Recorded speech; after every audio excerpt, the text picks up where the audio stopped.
મારું નામ Dove Narendrabhai Bhagwanjibhai, ward number 16 માં કોર્પોરેટર તરીકે હું છું।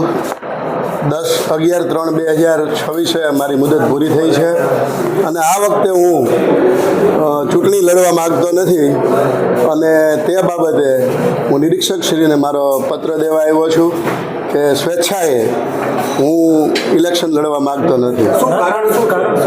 મારે બે ટર્મ હું અગાઉ લડ્યો છું, 2005 થી 2010, 2010 થી 2015, એક ટર્મ વચમાં નહોતો લડ્યો અને 2021 થી 2025 ઇલેક્શન લડેલ, એટલે 3 ટર્મ પાર્ટીએ મને ટિકિટ આપી છે તો મને સંતોષ છે અને હવે જેને ટિકિટ આપશે એના માટે હું પાર્ટીનું કામ કરીશ।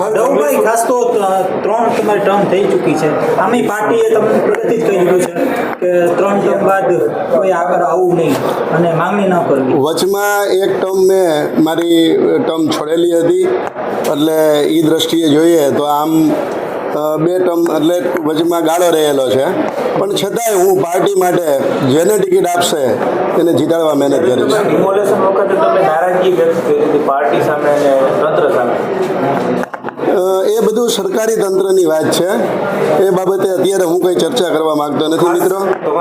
ત્યારે પણ તમે એમ કીધું હતું કે તમે બેડી આગળથી ત્યાંથી ડિમોલેશનની શરૂઆત કરો જંગલેશ્વરમાંથી, આ તમારા શબ્દો હતા।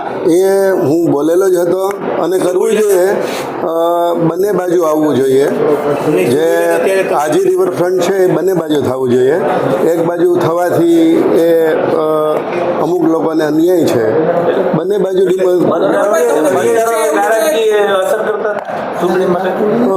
નહીં। ભારતીય જનતા પાર્ટી ત્યાં પ્રચારમાં જશે, લોકો જવાબ આપશે। એટલે વિરોધ છે, તમને શું લાગે છે ત્યાંના લોકોનું સ્થાનિક લોકોનું વલણ તો હજી સ્પષ્ટ નથી કે કયા પક્ષને શું કરવું, પણ મને વિશ્વાસ છે ભારતીય જનતા પાર્ટી જીતશે વોર્ડ નંબર 16 આ વખતે પણ। તમે હમણાં બોલ્યા કે સ્થાનિકો જવાબ આપશે, નારાજગી લાગે છે? નહીં, મારે સોરઠિયાવાડી ચોકથી મારો વોર્ડ શરૂ થાય, રિંગ રોડ સુધી આવે, એમાં જે 22 સોસાયટીઓ છે અને સમગ્ર પટ્ટામાં અમારી કામગીરી બોલે છે અને અત્યારે પણ વિકાસ ચાલુ છે। નંદા હોલથી સરદાર પટેલના દવાખાના પાસે જે રોડ છે એ પીપીનો રોડ ખુલ્લો કર્યો છે અને ત્યાં પાકો રોડ છે, ગાર્ડન પણ ખૂબ સારો હરિઓમ વિદ્યાલય પાસે છે। ખાસ જંગલેશ્વર વિસ્તાર છે, અહીંયા ડિમોલેશન થયું છે તો એ તમારે યોગ્ય છે કારણ કે તમે રજૂઆત કરી તોય છતાંય થયું છે ડિમોલેશન? તો જ્યાં ટાઉન પ્લાનિંગની જે સ્કીમ નીકળી હોય એ ટાઉન પ્લાનિંગ ભાઈ, ત્યાં ટાઉન પ્લાનિંગનો રોડ નીકળ્યો છે અને ટાઉન પ્લાનિંગ માટે જે નિર્ણય લીધો છે, તો કેટલી જગ્યાએ રાજકોટમાં રોડ નીકળે, અહીંયા તો નથી થતો। દરેક જગ્યાએ ટાઉન પ્લાનિંગની દ્રષ્ટિએ રોડ નીકળે છે અને ત્યાં દસ્તાવેજવાળા હોય તો એ દૂર કરવામાં આવે છે। નરેન્દ્રભાઈ, શું કહેશો? આ તમે એક સંકેત આપ્યો છે પાર્ટીને કે એ વોર્ડમાંથી પાર્ટી નહીં જીતી શકે, નહીં, રાજીનામું આપ્યું છે? નહીં, મેં રાજીનામું પાર્ટીમાંથી નથી આપ્યું। કોર્પોરેટર તરીકે હું મારી મુદત 11/3/2026 પૂરી થઈ છે। સંકેત છે કારણ કે એ તમારા મતદારો હતા, મતદારો છે એ નહીં શકો એટલે તમે આગળ નથી લડવાના એમ કે ક્યાં મોટે જાવ?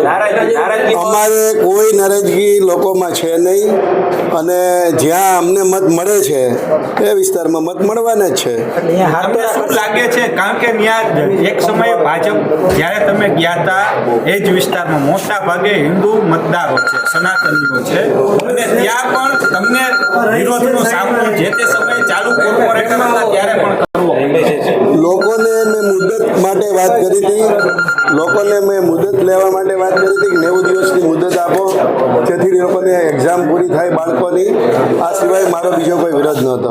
ભારત માતા કી જય, વંદે માતરમ।